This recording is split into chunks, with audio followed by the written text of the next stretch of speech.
Good morning students. मैं Rajshree Swami, assistant professor, government college Sri Dungargarh. आप सबका हमारे कॉलेज के यूट्यूब चैनल पर स्वागत है। आज हम पढ़ते हैं बीए तृतीय वर्ष की पुस्तक विश्व के प्रमुख पाश्चात्य दार्शनिक विचारकों के तहत अरस्तु के जो दास प्रथा से संबंधित विचार हैं उनको। जैसा कि हम पहले अरस्तु का सामान्य परिचय ले चुके हैं और हम जानते हैं कि अरस्तु यूनानी दर्शन में सर्वकालिक एवं प्रसिद्ध वैज्ञानिक, दार्शनिक और विचारक माने जाते हैं। उनका दृष्टिकोण काफ़ी वैज्ञानिक था और विज्ञान के संबंध में उन्होंने काफ़ी कार्य भी किया था। लेकिन हम दास प्रथा के संबंध में अरस्तु के बारे में पढ़ें तो इसके संदर्भ में अरस्तु रूढ़िवादिता के समर्थक थे। उस समय यूनानी काल में जब अरस्तु थे उस समय दास प्रथा जीवन का अंग थी और घरेलू, खेती और जो भी सामान्य कार्य थे जो श्रम से संबंधित थे उन सब कार्यों को दासों के माध्यम से करवाया जाता था। तो अरिस्टोटल के जो सामाजिक विचार हैं वो उस तात्कालिक परिस्थितियों से बहुत प्रभावित थे और उन्हीं के प्रभाव के संदर्भ में उन्होंने दास प्रथा संबंधी अपने विचार रखे हैं। और अरस्तु राजनीतिक व्यवस्था के साथ साथ सामाजिक व्यवस्था पर भी अपने विचार प्रस्तुत करते हैं और यह विचार वो अपनी पुस्तक पॉलिटिक्स के प्रथम भाग में रखते हैं। जैसा कि हम जानते हैं कि अरस्तु की जो प्रसिद्ध पुस्तक थी उसका नाम पॉलिटिक्स है।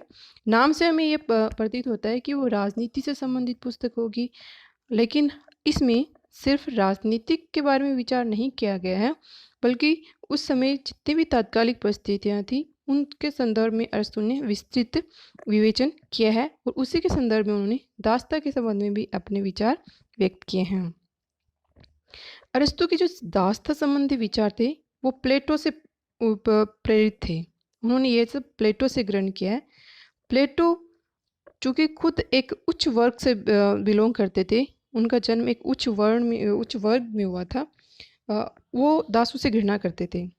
और हमने पढ़ा कि अरस्तु का जन्म भी समाज के उच्च वर्ग के में हुआ था। उनके जो पिताजी थे वो सिकंदर के दादाजी के राजवैद्य थे, तो वो आर्थिक रूप से अत्यंत संपन्न परिवार में अरस्तु का जन्म हुआ था। लेकिन इसके साथ इसलिए वो भी उनके विचार भी प्लेटो की भांति दासता के संबंध में देखने को मिलते हैं। और अरस्तु ने दासों को समाज के लिए आवश्यक एवं उपयोगी माना है। उनका मानना है कि दास समाज के लिए बहुत उपयोगी है और इसी के संदर्भ में उन्होंने दासों के संदर्भ में चर्चा की है। अरस्तु के अनुसार पारिवारिक जो व्यवस्था होती है उसमें दो प्रकार के साधनों की आवश्यकता होती है। ठीक है, उनका मानना है कि जब परिवार का संचालन किया जाता है या समाज का संचालन किया जाता है तो उसके संचालन के लिए दो साधन चाहिए। एक साधन निर्जीव और दूसरा सजीव। और निजी और सजीव के रूप में उन्होंने जब साधनों का बंटवारा किया है तो उनके अनुसार जो निर्जीव साधन है वो है चल अचल संपत्ति, ये सब निर्जीव साधन है। और दासों को उन्होंने सजीव साधन के रूप में रखा है। उनके अनुसार दास जो है वो भी सफल सामाजिक जीवन के संचालन का एक साधन है, लेकिन वो साधन कैसा है? सजीव है। इस प्रकार अरस्तु ने जो है साधन है जो समाज के संचालन के लिए जरूरी है उन दो साधनों में को बांटा है, एक सजीव और निर्जीव। निर्जीव में वो है जो सामान है, संपत्ति है या जमीन जायदाद, वो सब निर्जीव है। जबकि उन्होंने दासों को भी एक सामाजिक संचालन के लिए साधन के रूप में ही माना है, लेकिन वो साधन सजीव है। अरस्तु इसके संदर्भ में लिखता है कि जिस प्रकार वीणा वाद्य यंत्रों के बिना उत्तम संगीत नहीं बच सकता, उसी प्रकार दासों के बिना स्वामी का जीवन उत्तम नहीं हो सकता है। इसलिए उन्होंने दासों को सफल सामाजिक जीवन के संचालन के लिए उपयोगी माना है। ठीक है, और दासता का अर्थ यानी कि दासता को किस रूप में अरस्तु परिभाषित करते हैं, इसको हम देखते हैं कि अरस्तु के अनुसार दास वह है जो स्वयं का न होकर दूसरों का है, उसका मस्तिष्क भी स्वयं का न होकर दूसरों का है। ठीक है, क्योंकि उनके अरस्तु ने दास को एक साधन मात्र माना है जो सामाजिक जीवन के सफल संचालन के लिए आवश्यक होता है। इसलिए वो उन दासों को मस्तिष्क से रहित मानते हैं। उनके अनुसार दासों में अपना कोई विवेक नहीं होता, वो विवेक शून्य होते हैं और वो दूसरों यानी कि जो उनके स्वामी होते हैं, मालिक होते हैं, जो उनको संचालित करते हैं, उसी के अनुसार दास संचालित होते हैं। तो इस प्रकार अरिस्तु ने दासता के 3 अर्थ बताए हैं। 1 नंबर, जो स्वयं का नहीं बल्कि दूसरों का है वह दास है। जो मस्तिष्क से शून्य है वो दास है। और दास परिवार की सजीव संपत्ति है। ठीक है, आई बात समझ में कि अरिस्तु दासों को एक साधन मात्र मानता है।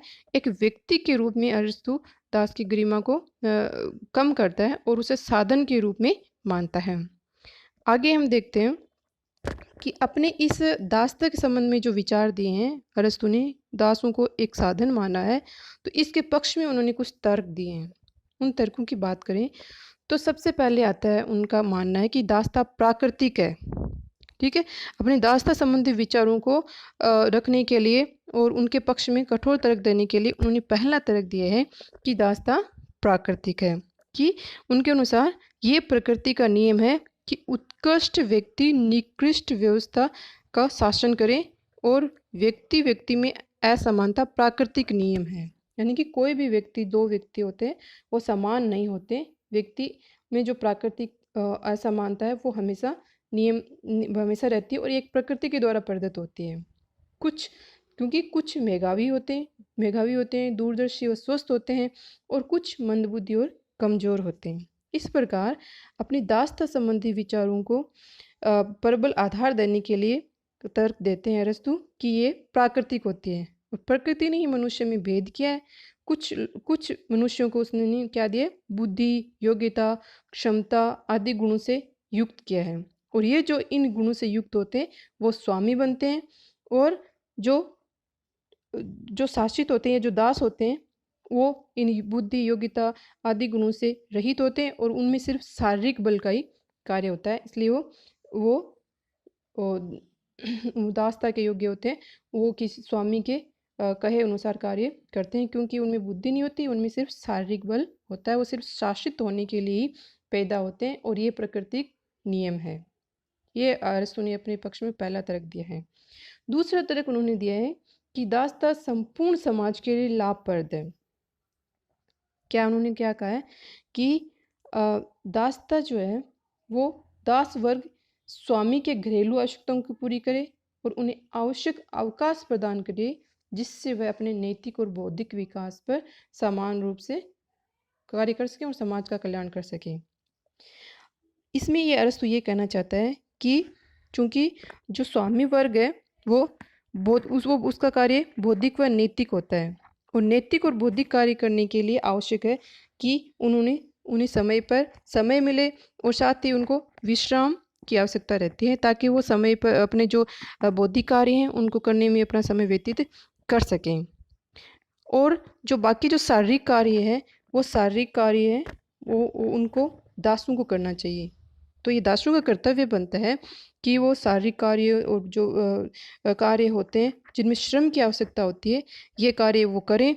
और क्योंकि उनमें विवेक नहीं होता और विवेक स्वामी में होता है, जो शासक होता है, तो दास का ये कर्तव्य होता है कि वो स्वामी को ऐसा अवसर, समय व विश्राम प्रदान करे कि वो बौद्धिक व नैतिक कार्यों में अपना समय व्यतीत कर सकें, और जो बाकी जो शारीरिक और श्रम से संबंधित कार्य होते हैं वो दास जो है जो स्वयं करें, क्योंकि उनमें आवश्यकता होती है, उनमें संयम की कमी होती है, और संयम का विकास करने के लिए उन्हें कठोर शारीरिक श्रम करना चाहिए। इस प्रकार वे अपना दूसरा तर्क प्रस्तुत करते हैं। आगे तीसरे तर्क के रूप में अरिस्तु कहते हैं कि दासता जो स्वयं दासों के लिए लाभप्रद है, क्योंकि दास क्या होता है, विवेक शून्य होते हैं, और जब विवेक शून्य व्यक्ति विवेकशील व्यक्ति के संपर्क में आता है तो उसमें विवेक का संचार हो जाता है। जो बौद्धिक रूप से सक्षम होते हैं, जो स्वामी होते हैं, वो विवेक से पूर्ण होते हैं, उनमें बौद्धिक शक्ति का बाहुल्य होता है। तो दास जो विवेक से शून्य होते हैं उन्हें सिर्फ शारीरिक श्रम करने की योग्यता होती है। तो अरिस्तु मानते हैं कि ऐसे विवेक शून्य व्यक्ति जब विवेकशील व्यक्तियों के संपर्क में आते हैं तो धीरे धीरे उनके अंदर भी विवेक का संचार होता है और वो भी अपनी दासता से ऊपर उठकर बौद्धिक श्रेणी में आने में सक्षम हो सकते हैं। चौथा तर्क वो प्रस्तुत करते हैं कि अरस्तु के अनुसार दासता यूनानी अर्थव्यवस्था का मूल आधार थी, इसलिए इसे नकारा नहीं जा सकता। समाज में तभी सामंजस्य बना रह सकता है जब उत्कृष्ट व्यक्ति और निकृष्ट व्यक्ति पर शासन करें। इस प्रकार अरस्तु दासता के पक्ष में अपने तर्क प्रस्तुत करते हैं और स्वामी या जो शासक वर्ग है उसको श्रेष्ठ बताने की कोशिश करते हैं। और क्योंकि उनका मानना है कि वो उत्कृष्ट होते हैं और दास होते हैं उनमें बुद्धि की कमी होती है, विवेक शून्य होते हैं, इसलिए वो निकृष्ट होते हैं और वो अपना पर शासन नहीं कर सकते, इसलिए जो श्रेष्ठ हैं उत्कृष्ट व्यक्ति हैं वो उन पर शासन करें। पांचवा तर्क वो देते हैं वीरता की भावना के रूप में। उनका कहना है कि दासता वीरता की भावना का संचार करती है, क्योंकि व्यक्ति दासता से बचने के लिए युद्ध में वीरता से लड़ते हैं। उन्हें लगता है कि यदि वह पराजित हुए तो उन्हें दास बना लिया जाएगा, क्योंकि उस समय जब युद्ध होते थे छोटे छोटे नगर राज्य थे और जो युद्ध में पराजित सेना होती थी उस पराजित सेना को जो सैनिक होते थे उनको पकड़कर उन्होंने युद्ध बंदी बना लिया जाता था और युद्ध बंदी फिर दास बना लिए जाते थे। इसलिए अरस्तु का मानना है कि युद्ध बंदी होने से बचने के लिए, दासता से बचने के लिए व्यक्ति युद्ध में वीरता से लड़ता है और उसमें वीरता की भावना पैदा होती है। छठा वे तर्क देते हैं कि विवेक के सिद्धांत के अनुरूप है। दासता विवेक के सिद्धांत के अनुरूप है। कैसे?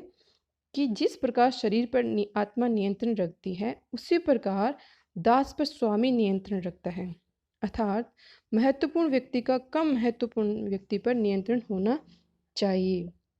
तो इस आधार पर जो अरस्तु है वो अपनी दासता संबंधी विचार को प्रबल रूप से प्रकट करने की कोशिश करते हैं और उसके पक्ष में अपनी तर्क प्रस्तुत करते हैं।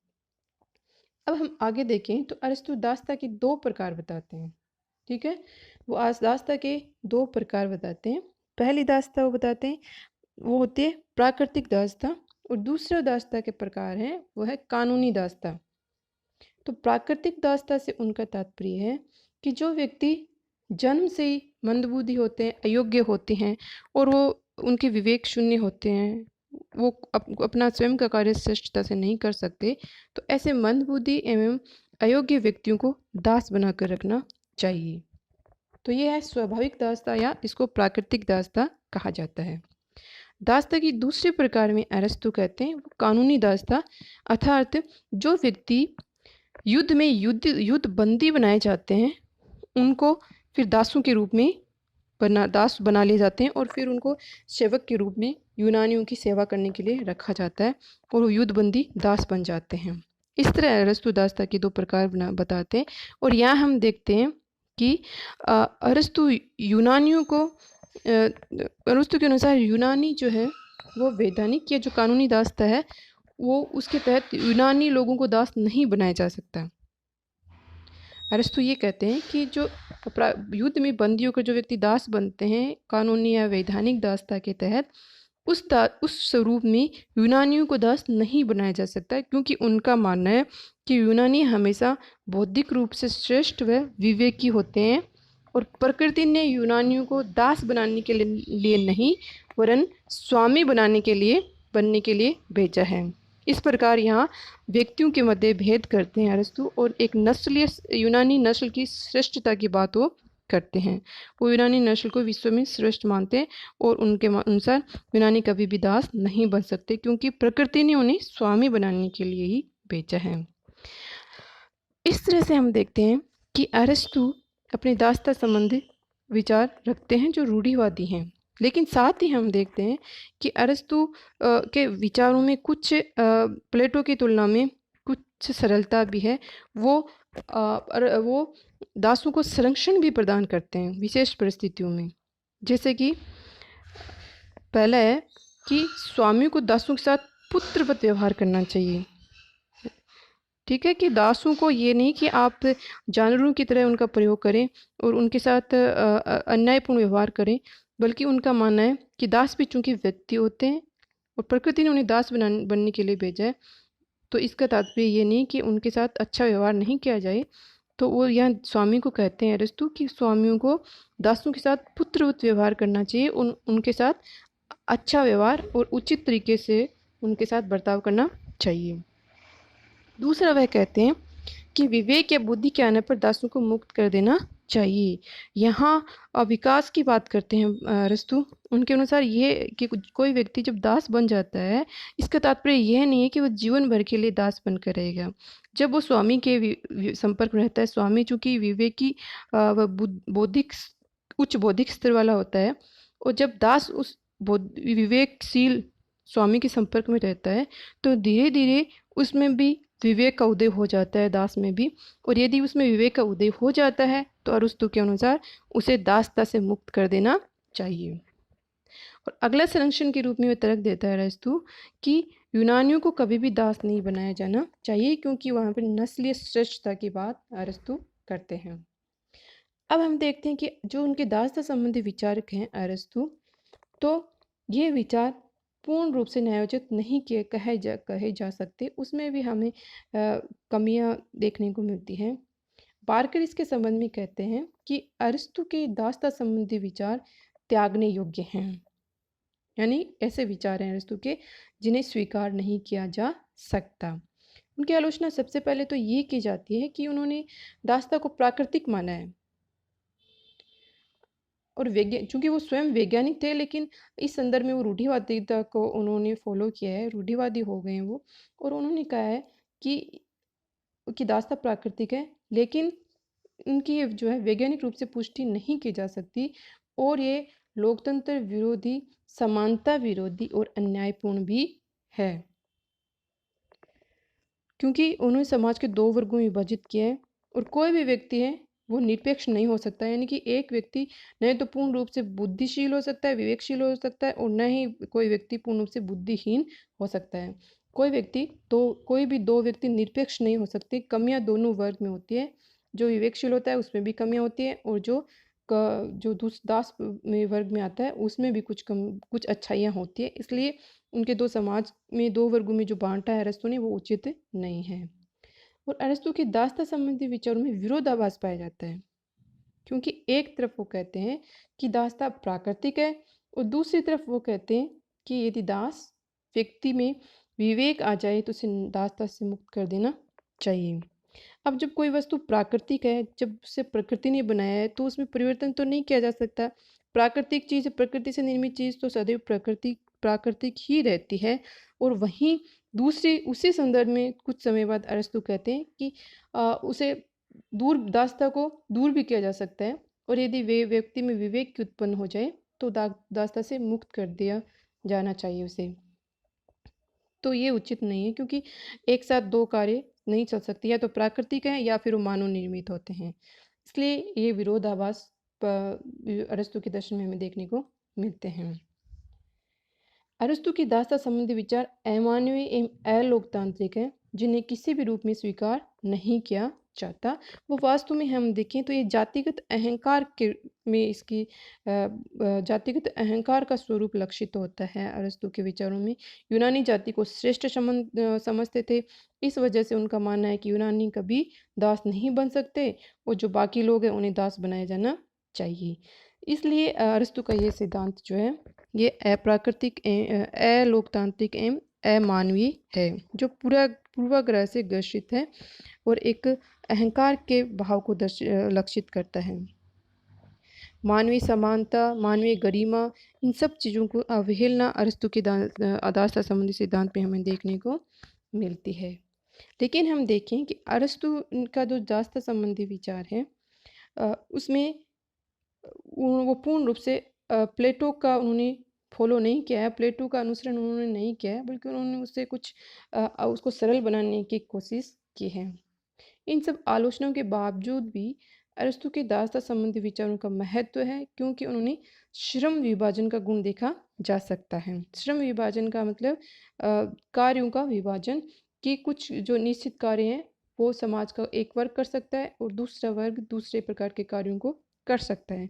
तो श्रम विभाजन यदि किया जाए, कार्य का विभाजन किया जाए, तो व्यक्ति आराम से अपने अपने कार्यों का पालन कर सकते हैं। और दास्ता को समाप्त करने के लिए भी हम ये देखते हैं कि उन्होंने दास्ता को समाप्त करने का, दास्तों को संरक्षण देने के माध्यम से इसे मानवीय आधार देने की कोशिश की है। धन्यवाद।